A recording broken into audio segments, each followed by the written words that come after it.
Hello everyone, welcome to Parul physics KV. आज की इस वीडियो में हम पढ़ेंगे म्यूचुअल इंडक्टेंस के बारे में।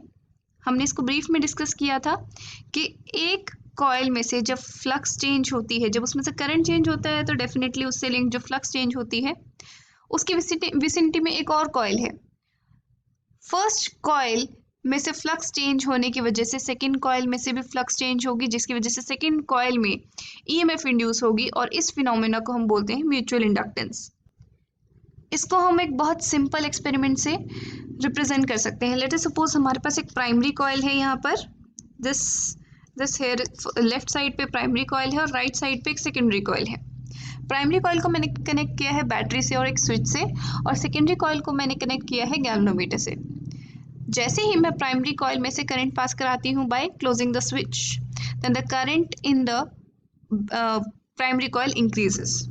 जैसे ही करंट इंक्रीज होगा, इससे लिंक जो फ्लक्स है वो भी इंक्रीज होगी, और सेम फ्लक्स हमारी सेकेंडरी कॉइल से भी लिंक्ड है, as you can C in the diagram. तो अगर प्राइमरी से फ्लक्स जो लिंक्ड है वो इंक्रीज होती है, तो सेकेंडरी से भी जो फ्लक्स लिंक्ड है वो इंक्रीज होती है। अब इस सेकेंडरी कॉइल की क्या प्रॉपर्टी है? It does not want any change in the magnetic flux passing through it. तो इसको अपोज करने के लिए ये अपने अक्रॉस एक ईएमएफ जनरेट करेगी और वी कैन से एक करंट इंड्यूस करेगी ऑपोजिट डायरेक्शन में, जिसकी वजह से there will be a deflection in the galvanometer. इससे हमें पता चलता है कि ऑल्दो इस सर्किट में कोई भी बैटरी कनेक्टेड नहीं है, but there is a current, it means an EMF or a current has been induced in the secondary coil, and this phenomena is known as mutual inductance. This is how we can define mutual inductance. It is the property of two coils by virtue of which each opposes any change in the strength of current flowing to the other by developing an induced EMF. दो coils की property है, mutual means there has to be two coils, और एक oppose करती है any change in the strength of current flowing to the other. यहाँ पर secondary oppose करती है जो प्राइमरी में करंट चेंज हो रहा है उसको। So here we can say that the amount of flux linked with the secondary coil is directly proportional to the current passing through the primary coil, और I can write it as phi secondary is directly proportional to current primary. Now, in order to remove this proportionality, I need to add a proportionality constant. So, it's equal to m times IP. Here, m is the coefficient of mutual inductance, coefficient of mutual induction or inductance, mutual inductance. So, can we find out the expression for induced EMF? That will be equal to the rate of change of flux with a negative sign. This is equal to minus d by dt of m times I. तो हमारी induced EMF क्या होगी? This will be equal to m, तो हमारा constant है minus m d I by d t, and this rate of change of current of primary coil, क्योंकि यहाँ पर प्राइमरी कॉइल वाला करंट चेंज हो रहा है। इस m की यूनिट भी क्या होती है? हेनरी होती है। It is also scalar quantity, just as self inductance, coefficient of self inductance. There is a quantity which is known as coefficient of coupling. ये हमारी रिप्रेजेंट करती है कि दोनों की जो फ्लक्स है वो आपस में किस हद तक लिंक्ड है। This coefficient of coupling is given by m upon under root of L1 L2, where ये जो दो कॉइल्स हैं, एक की सेल्फ इंडक्टेंस है L1, दूसरे की सेल्फ इंडक्टेंस है L2, और दोनों की म्यूचुअल इंडक्टेंस है capital M. Then there is a quantity called coefficient of coupling which can give us an idea कि दोनों की जो फ्लक्स है वो किस तरीके से लिंक्ड है, कितनी लिमिट तक लिंक्ड है।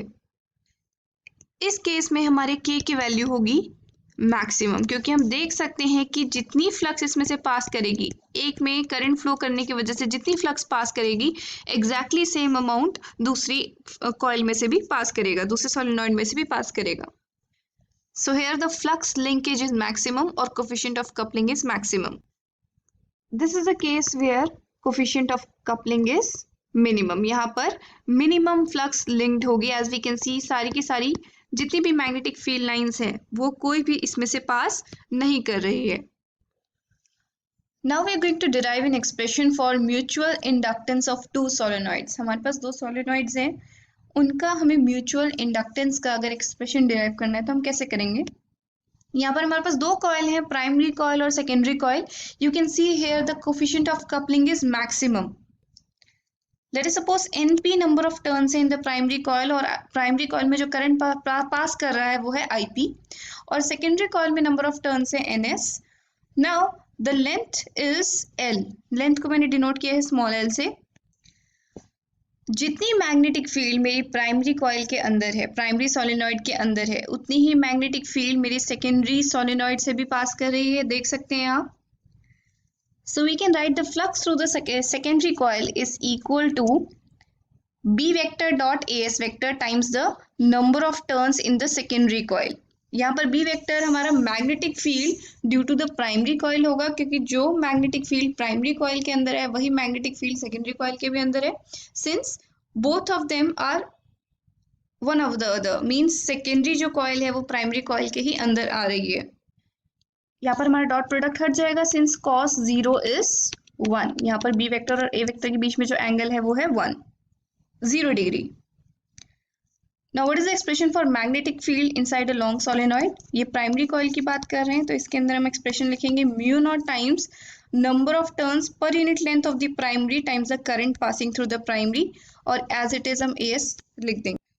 We can also write it as this, और इसके अंदर से अगर हम IP सेपरेट कर लेते हैं then we can write mu not NS NP upon L times area of the secondary.